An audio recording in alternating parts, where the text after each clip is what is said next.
it's nice to remember and follow.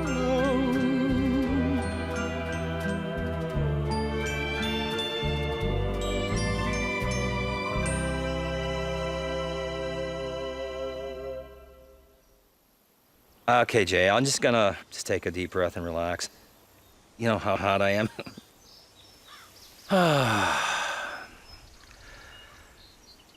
So I find myself late one afternoon leaving Lipa Park in the Thorold area, and I could see off in the distance a quickly approaching storm front.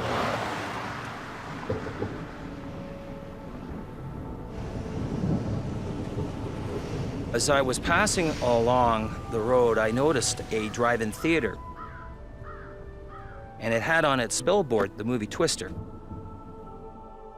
Wonderful movie. That was a very special evening.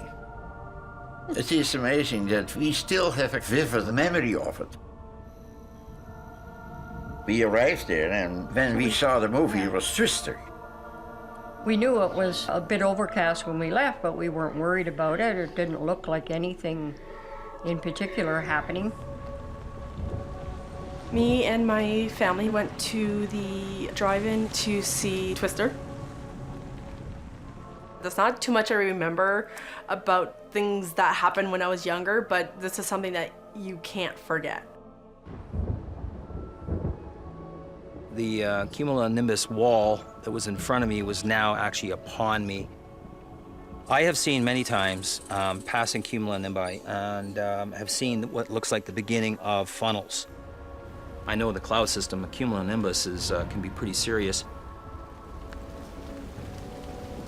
In the beginning, there weren't that many thunderclaps because it was still too far away. But then it slowly came up, and then it became a beautiful thunderstorm.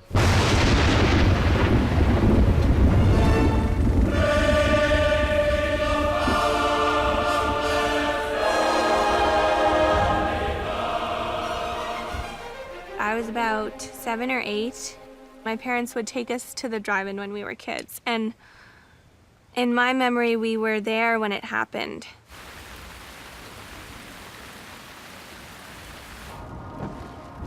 I remember seeing like an image of Helen Hunt and the movie Twister. The weather started getting a little worse, but we didn't worry too much about it. The rain wasn't coming down on me anymore. It was coming right at me. It felt like I was pretty much shaking hands with a small tornado. There was a lot of lightning, there was a lot of thunder and rain. The wind was really, really strong. I was definitely scared. I remember hiding sort of in the back seat underneath the passenger seat. And then, out of the blue, it got really bad. It seemed like the screen was coming alive. Literally, the screen just ripped apart.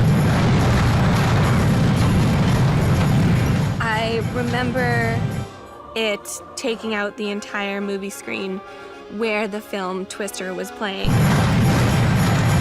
We saw something flying through the air, and it was a piece of the screen, of course. We're watching Twister, and my God, we had a Twister.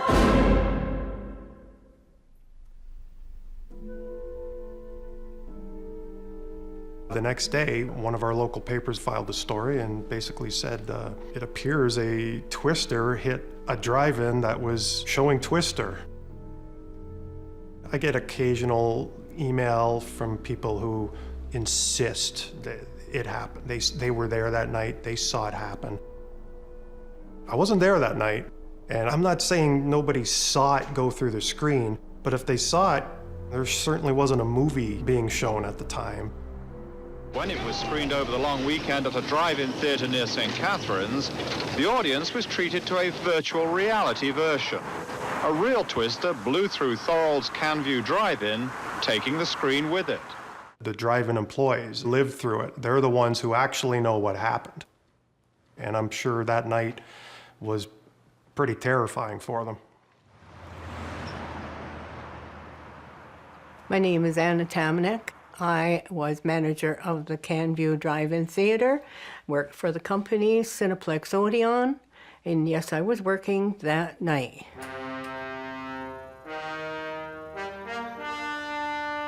We weren't expecting any storm or anything like that. It was just a typical night of getting ready to open. At one point, it got very, very dark suddenly. I just said, we're going to have a big storm. I looked at the sky and I noticed, looking over towards St. Catharines, that the sky was a really cool color, purple.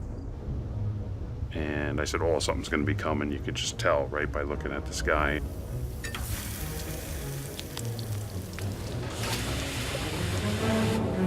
People were coming in, talking about the wind and how strong it was.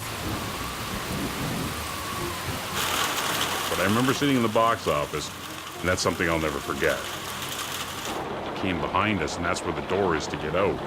And it was so strong, it would only budge. We lost the power. The next thing I know, the outside staff said, the screen is gone. They were made out of pretty heavy-duty steel. I didn't think anything like that would happen. We closed early. No movies played that night.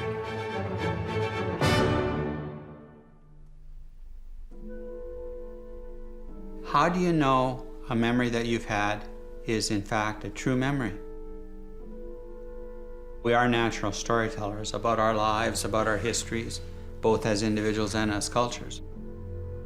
And sure, stories get elaborated over time, especially if you're being rewarded for telling a more interesting story each time. There's no doubt that just repetition, with a bit of a tendency to embellish, could produce stories that get pretty flamboyant over multiple tellings. Every urban legend has a little grain of truth.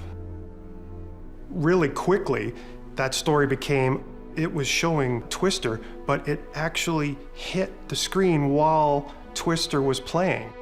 And then everybody's like, oh, wow, that's unbelievable. And then like somebody hears that story and it goes, well, no, it's even better than that. It hit the screen while Twister's playing during the scene in Twister where a drive-in is hit by a Twister. And then everybody, oh my God, I can't believe that. That's incredible. I was not aware at all of this urban legend.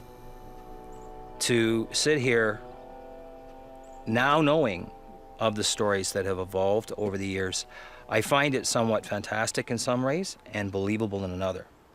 And I guess that's the universal question. What memories are true and which ones have grown to become un?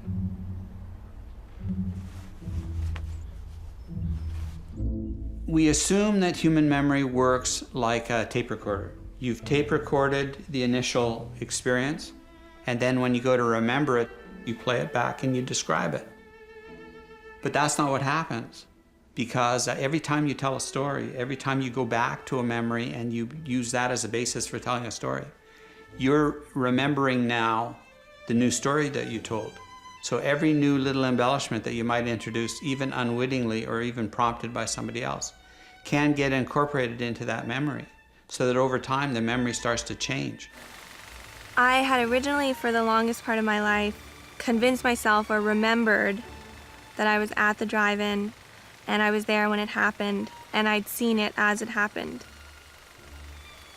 When I had spoken to my mom about it and asked her, what happened and where were we, and I know we saw some damages and how did that really go down, my mom had said, we weren't actually there. I said, but I have this memory of hiding underneath the seats behind you and Dad and being at the drive-in, and my mom said, we were in Virgil, and when we drove home and past the drive-in, we witnessed the damages. I don't think I have invented anything when I think about it. No, there was nothing to invent. We got in the car, we drove there, we sat there. There was a lot of thunderclaps and big wind, screen wrote, and we got out. That was it. That's it. I've heard a lot of people say, oh, that didn't really happen. It happened. I was there. I think memories can get skewed somewhere along the way, for sure. But I don't think the paper would lie. The drive-in screen that it happened on, the movie Twister was playing. Although Twister was scheduled to play that night, we lost power and we didn't show any movies. We didn't show Twister at all. Fact is, Twister wasn't even scheduled to play on the screen that was damaged. The one that was damaged in the storm was a different one, and that's how it happened. Jay, you're in conscious control of the camera. You can set all the parameters and shape the image that you take. For me to say I'm going to take a mental picture of this moment implies that I've got control over my memory and my perception of this moment in the same way that you have control over your camera. I don't.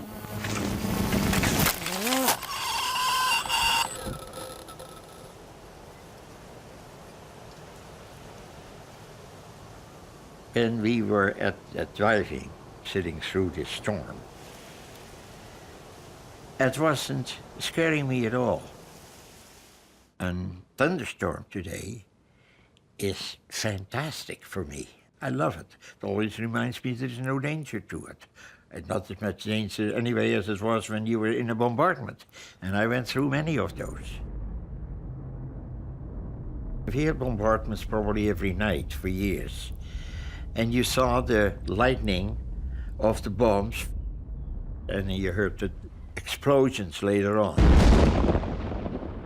And you got scared, because the next one could be right on top of your head. Now, we went through that for years in Rotterdam. Flights of unopposed German bombers flew low over the center of Rotterdam and methodically bombed it into a heap of rubble. When I was 10 years old, my dad and I drove through Rotterdam. My dad had a convertible, and I was sitting in the back seat. And we drove through a street, and it was burning on each side, and the car was sucking ashes behind it. I thought, I must remember this. If you want to remember something, you take a mental picture, because you don't lose that moment, you see? That is why I still remember that scene in the drive-in theater, because I let my camera go. Click. I have no doubt in my mind that it was a significant event. The fact that I didn't see a tornado doesn't mean one didn't happen. At the end of the day, there's no right or wrong. There's that entertaining gray area that we all basically live in. It's become a story that the locals embrace and brag to and tell everybody over the years, like, yeah, this really happened here in Niagara. Kind of cool, huh? On one hand, yeah, you want to stick to the facts, but everybody loves a good urban legend, right? Back in grade 12, we had a history teacher who was always talking about the types of memory, and he was saying, anyone in here have a photographic memory? My friend put his hand up, and he goes, I have a pornographic memory.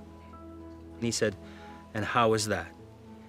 And my friend simply put, because it's fucked.